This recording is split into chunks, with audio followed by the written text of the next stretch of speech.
went around the front yard and picked up a little bit of. We get some palms that fall down every once in a while, and they, I think you might be able to see the shadow of one of the biggest palms. We have a palm that's probably, I would say, maybe 30 feet tall or something like that. And the palm fronds, they fall off and they land on our roof, and it scares the bejesus out of the dogs. And so dogs go pretty crazy for a couple seconds, and then they realize because it makes a large thump on the roof, and so everybody can hear it, and makes us think that maybe we have a cat on our roof or something like that, but really it's just the it's just a palm frond that has fallen on the roof. So I'm going around the front yard and kind of grabbing a little bit of palm fronds. I'm also putting in that image right there with the flowers from that cactus. They're very interesting.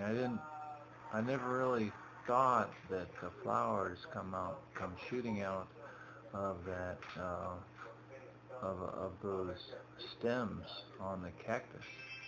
That's kind of interesting. What is that, like aloe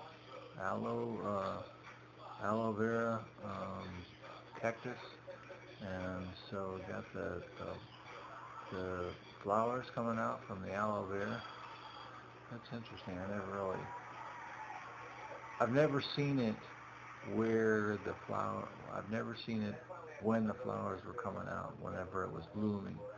Um, but this is a um, very unusual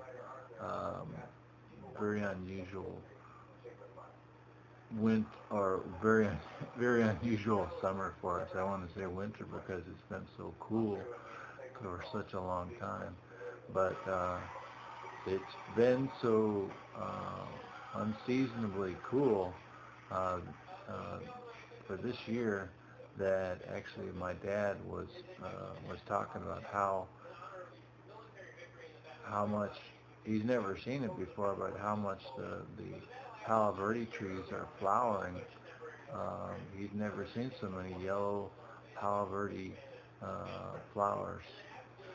Um, so anyway, there's lots of growth going on, and you could you could see that by what the growth, the um, the flowers that were blooming from that cactus.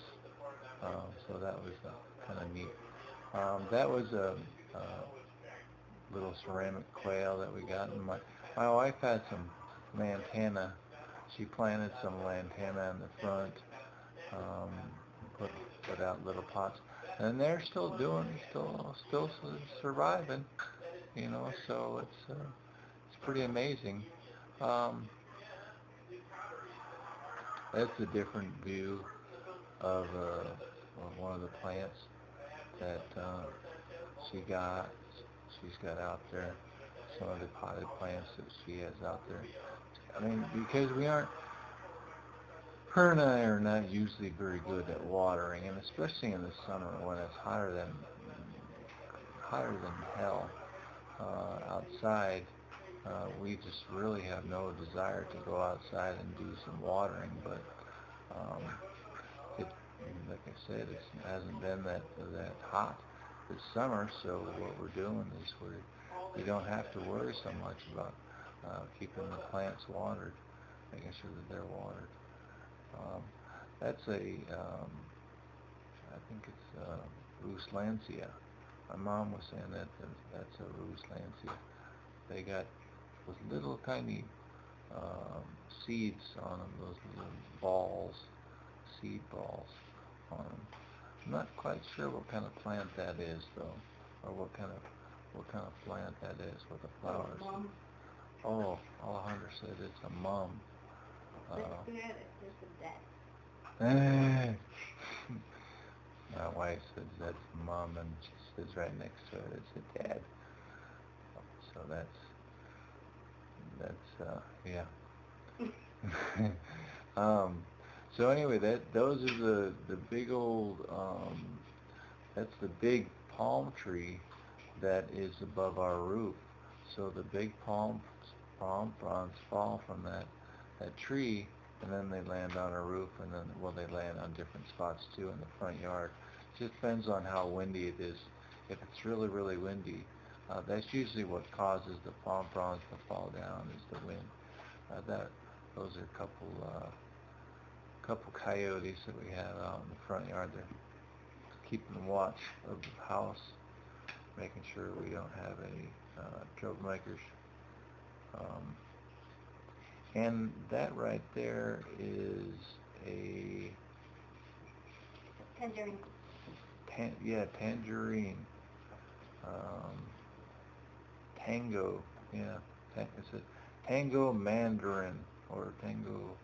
Yeah, I think that's what it said, tango mandarin. Whenever I looked at the label of what it was, but it's surprising that Alejandro's had it for how long have you had it for, Alejandra? 2 years, but I hope it's wrong. She's had it for 2 years, but it's kind of stunted right now. It's not really, hasn't really grown too much since we've had it, but it's still around. So, maybe it just needs some time to get established, a couple of years to get established. After that, then I took the doggies for a walk today. It was not too bad today because yesterday that girl right there, the Pomeranian, with I guess the fluffy hair, the brown and the black hair, she really gets crazy. She's like the biggest instigator of the whole group. She feels like she needs to be in control of everybody, of all the dogs, and she needs to take care of everybody. And so she keeps she watches everything like a hawk. She watches everything, what's going on. That's our alley. I get some goat heads if I go in that alley, so I'm not too crazy about going in that alley. But sometimes there's some cool little critters, little animals that I can find if I go in the alley. So this is a good spot for the dogs, and that one spot is nice spot for the dogs. So they like to leave their scent on that corner of the fence, and use the restroom and just make sure that everything's okay. Check out the neighborhood and see what's going on. See, that's right there. That's Chavo right there. He's marking the spot. That's a Zucker right there. He's gonna leave his little mark too. And usually that one right there that I'm touching right there, she thinks that she needs to mark it too, and she does sometimes. Of course, she doesn't have the little shooter like the men do, but she still feels like she's man enough. She's a big girl. She's a big girl on the big territory. She thinks she needs to take care of everything, so she has her ears plucked up totally. Paying very close attention to everything that's going on. There was a little girl and her dad that went by us, and usually she barks and goes crazy whenever there's little kids that are going near us. But she was pretty good. I was really surprised. It was a pretty nice thing to see her not get so freaked out and just settle down. What can you pass me the scissors?